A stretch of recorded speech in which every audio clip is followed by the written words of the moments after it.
Two men came home from space and landed in the middle of a frozen lake. Not near it, not beside it, in it sinking, freezing, running out of air, with a blizzard on the way and no one able to reach them for 9 hours. This is part 2 of the deadliest mistakes ever made in space. Every one of these stories should have ended in a body count. Almost all of them didn't. Let's get into it. October 1976. Cosmonauts are coming home from a failed docking attempt with the Salyut 5 space station, expecting a routine landing on dry Kazakh steppe. Instead, their descent carries them straight into a blizzard, and their capsule slams down into Lake Tengiz, a partially frozen lake over 1,300 square kilometers wide. The capsule doesn't sink immediately. It floats, tilted on its side, in freezing water, getting battered by high winds. Then the reserve parachute accidentally deploys underwater and starts dragging the capsule downward. Inside, the 2 cosmonauts are trapped in a sealed metal capsule with only a few hours of breathable air. To conserve power, they turn off their heaters, which means fighting hypothermia and suffocation at the same time. A rescue helicopter spots them that same night, but the storm is too violent to attempt a rescue. Boats try and fail to reach them. Hour after hour, carbon dioxide builds up inside the capsule. The cosmonauts grow weaker, more disoriented. Nobody outside knows if they'll still be conscious by morning. At dawn, rescuers finally reach them and attempt something that had never been done before, tethering a helicopter directly to the capsule and towing it to shore. After 9 hours trapped in a frozen lake, both men are pulled out alive, covered in ice. They were hailed as heroes publicly. Privately, they were blamed for the failed docking, and neither man ever flew to space again. January 1969. Cosmonaut Boris Volynov is coming home. His spacecraft begins its descent into Earth's atmosphere, a maneuver that should be routine. Except the equipment module behind his capsule fails to detach. The explosive bolts meant to blow it free don't fire correctly. That stuck module is now blocking the one thing keeping him alive: his heat shield. His capsule plunges into the atmosphere nose first, the thinnest, least protected part of the spacecraft facing directly into heat capable of vaporizing metal. The underside of his ship starts to burn away. The capsule tumbles violently. Volynov can feel the heat shield melting beneath him. There is no procedure for this. By every reasonable measure, he should not survive it. Then, at the last possible moment, the same violent stress that was destroying his spacecraft finally does what the explosive bolts couldn't. It tears the stuck module completely off. The capsule flips around, heat shield finally facing forward, just in time. He isn't safe yet. His parachutes, damaged by the chaos of reentry, only partially deploy. He slams into the ground hundreds of miles off course, completely alone. He has to walk out through the snow to find shelter before rescue teams can locate him. He survived a spacecraft that was, for several minutes, actively burning around his body. The 5th of April, 1975. Cosmonauts Vasily Lazarev and Oleg Makarov are less than 5 minutes into launch when their rocket starts tearing itself apart. During stage separation, 3 of the 6 locking clamps fail. The upper stage ignites while it's still partially attached to the stage below it, throwing the entire rocket violently off course. The guidance system detects the failure and triggers an automatic abort. But here's the problem: their launch escape tower had already been jettisoned earlier in the flight. The only option left is firing the capsule's own small descent engines to rip away from the dying rocket. That maneuver points the capsule almost straight down. Lazarev and Makarov are slammed into their seats. With 21.3 times the force of gravity, more than double what Apollo astronauts felt riding a Saturn V. For comparison, a normal launch is about 3 Gs. This is one of the highest G loads a human being has ever endured and lived to describe. Somehow, the parachutes deploy correctly, but the capsule lands on a steep, snow-covered mountainside 145 kilometers off target and starts rolling downhill toward a cliff edge, stopped only when the parachute lines snag on trees. The 2 men climb out into freezing cold, genuinely unsure whether they've landed in Soviet territory or accidentally crash-landed inside China. Both survive. Lazarev never flies again. Makarov flies 2 more missions like nothing happened.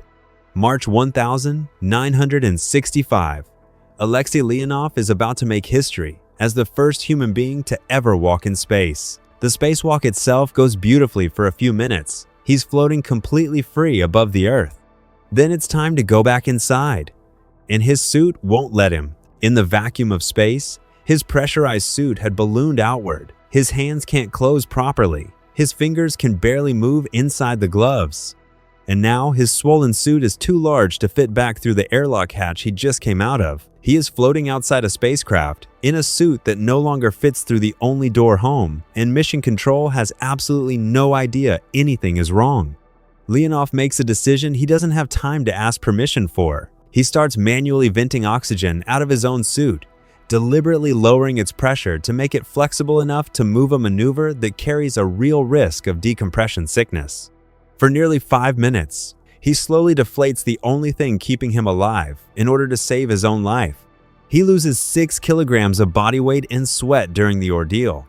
Eventually, he manages to squeeze back in head first, the only orientation that works. It isn't over. Back inside the capsule, an oxygen valve sticks open and starts flooding the cabin with excess oxygen, a fire risk in a sealed metal box. The crew is forced into a manual, off-nominal re-entry and lands far off target in the Siberian wilderness.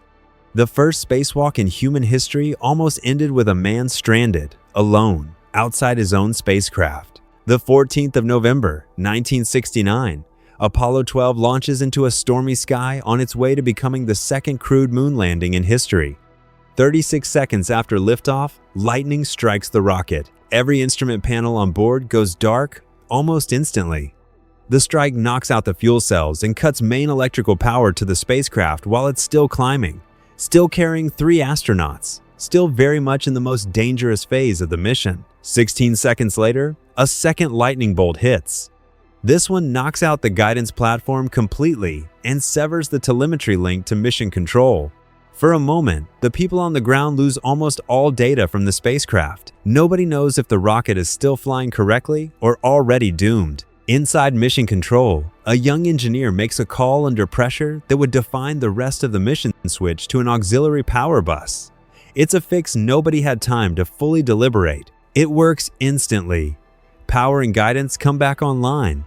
Apollo 12 continues on to the moon exactly as planned, lands safely, and returns home 10 days later because one engineer made the right call in the seconds after his spacecraft got struck by lightning twice in a row. March 1966. Neil Armstrong and David Scott have just completed the first ever docking of 2 spacecraft in orbit. Then one of their thrusters gets stuck in the on position. The combined spacecraft begins spinning faster and faster, completely uncontrolled. Armstrong reports a rotation rate of 296 degrees per second. The ship is completing almost 1 full spin every single second in the darkness of orbit, with 2 men strapped inside. At that spin rate, a person can lose consciousness. Vision can start to blur. Armstrong has only a limited window before he and Scott black out completely. He makes the call to undock from the other spacecraft and shuts down the main thruster system entirely, then uses only the tiny re-entry control jets meant for coming home to slowly fight the spin down to nothing. It works, but it costs them nearly 75% of their re-entry fuel just to stabilize the capsule. Mission rules are absolute. Once those emergency thrusters are used, the mission is over. Gemini 8 is forced into an immediate abort and emergency splashdown in the Pacific, a mission that should have lasted days, cut short by a single failed switch. Both men survive. Armstrong would later call it luck that he was the one flying that day. The 15th of November, 1967, Major Michael Adams pushes NASA's experimental DEF-15 rocket plane to 81 kilometers above Earth, high enough to officially cross into space. The mission is going exactly as planned until his descent. At Mach 5, more than 5 times the speed of sound, the aircraft suddenly enters an uncontrollable spin. On the ground, Mission Control has no idea anything is wrong. Adams is flying blind. He manages to pull out of the first spin, but the aircraft immediately pitches into a near-vertical, inverted dive at almost 5 times the speed of sound. There is no known recovery procedure for what is happening to him. No one had trained for this, because no one knew this could happen. The forces tearing at the aircraft exceed what it was built to survive. The X-15 breaks apart in mid-flight. Michael Adams is killed instantly. The investigation afterward pointed to a combination of a minor electronics glitch and possible vertigo. Adams may have simply lost track of which way was up, at the edge of the atmosphere, with no one able to help him. NASA added real-time attitude readouts to their control rooms because of what happened to him, a warning system built directly out of his death. Every person in this video came within minutes, sometimes seconds, of never coming home. Some of them survived through pure engineering luck, some through split-second decisions made in the dark, underwater, mid-spin, or on fire. One of them didn't make it at all. Space doesn't forgive mistakes. It just occasionally lets you survive them. If you like this video, subscribe for similar ones and drop a comment to share your thoughts.